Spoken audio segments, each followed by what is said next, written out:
Welcome back to How to Become a Freelancer in 30 Days. This is Anthony Chatfield. And today, day 28, we're going to talk about investing your freelance profits. We're going to talk about turning all that success into new opportunities through careful investment. And the reason I wanted to talk about this towards the end here is that as a business, you want to think about ways you can grow and improve and increase your profitability, not just replacing your current income. Now, there's obviously different situations here. Maybe you need the income, maybe you're unemployed, maybe you're trying to supplement, maybe you have big expenses. This is not meant in any way to tell you how you should or should not be using the revenue you're generating. This is just talking about ways if you're making more than you need beyond what your current revenue is, even if you're building towards a goal, how you can reinvest some of that profit and use it to grow your business faster. All right. So today's goals are going to be determining how to spend or save your profits as they come in, evaluate when you are actually profiting. So I'm going to use that word profit throughout, and profit really means money beyond expense. And expense is your salary, to put it simply. Whatever amount of money you need to survive or that you need to replace your current income, that's expense. Anything beyond that is a profit.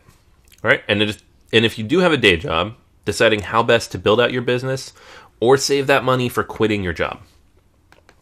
So the first thing you can do, and this is not easy and is also equally time consuming. And I'm going to say that up front. This is very time consuming. So don't expect that you can just outsource things and it'll save you time in the long run. It takes time to find people, to manage people, to edit their work, to check their work.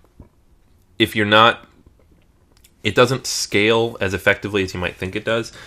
So outsourcing is something to use carefully, but if you do it well, it can help you grow your business. And it requires finding good people and knowing how to manage those people and having a good checklist in place. But if you set a good quota, so you know how much to outsource or how much to spend, this is just part of budgeting.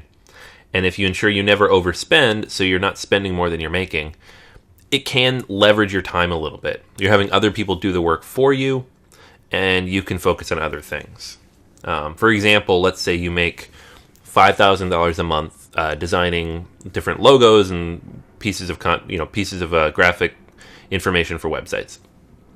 If you want to work half as much, so you want to cut the amount of time you spend every month working in half from that $5,000, so you're going to do $2,500 worth of work, but you want to keep your income exactly the same, then you're going to have to find somebody that you can outsource the rest of the $2,500 worth of work to, and then you're also going to have to generate more revenue. So there's a lot of factors involved here. In that case, let's say you find somebody to work for half of what you work for. You need now to generate $7,500 of revenue every month. Although you will have, half as much work to do, but then you have to manage that individual.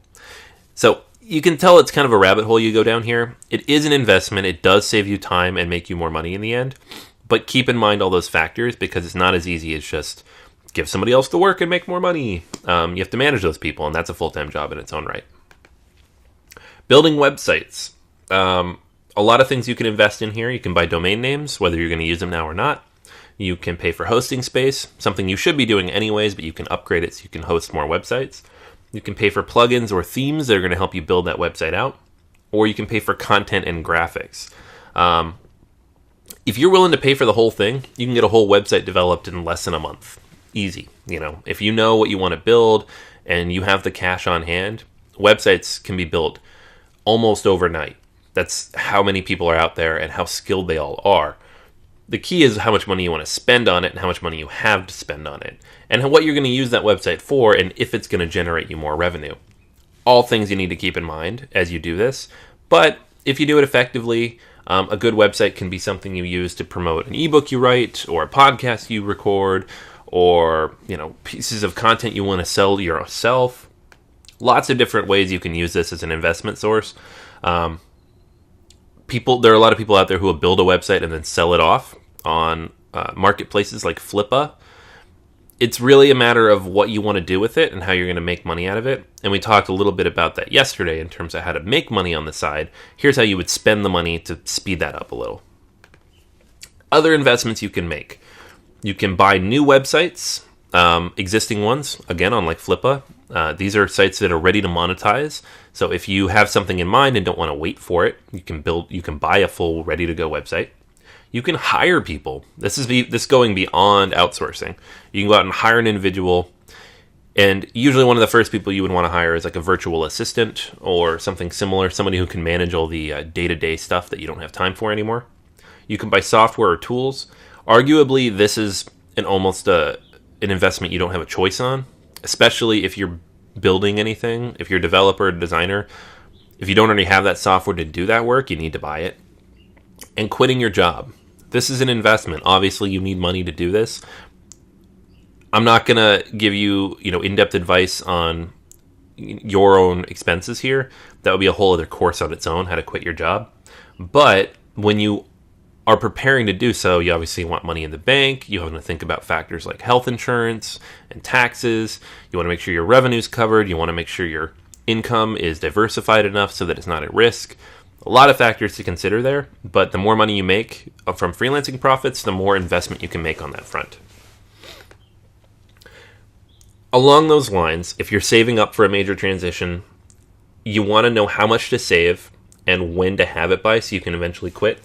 I'm not going to give you any kind of hard numbers here because it really depends on your situation and if you have a family and where you live and what your expenses are. But spend some time, determine how much money you need in the bank before you make this move, how much revenue you're generating. You don't want to go from paycheck to paycheck as a freelancer because it's way scarier. You never know when the work's going to dry up. And then start thinking about how close you are. With a very realistic timeline, can you get it done in 2 months, 4 months, 6 months, a year, 2 years? Be realistic and don't be depressed if it's like a year or two from now. You can build towards that over the course of that time. And all the money you make extra is it's going in the bank. It's stuff you're going to have for that rainy day fund. As you continue to move forward, set aside profits, find ways to reinvest, find ways to generate passive income. That's how you're going to have fun. That's how you're going to build out a business in this way. And it's how you're going to make it so much easier for you to quit your job someday. All right, so for today's actions, very simple. Decide if and what you want to invest your profits into, and then create an action plan for how to do that. If you have a personal finance manager or somebody you can talk to about this, I highly recommend doing so. An accountant is very helpful as well. They can talk about which things make the most sense. The key here, though, is just to make educated decisions about how to spend that revenue. Don't see it as extra money. Don't see it as expendable. If you're doing this to have fun and you just want to make a little extra money to have fun with, 100% okay. And I'm a little jealous that you have, not everybody has that opportunity, and that's awesome. That's really cool.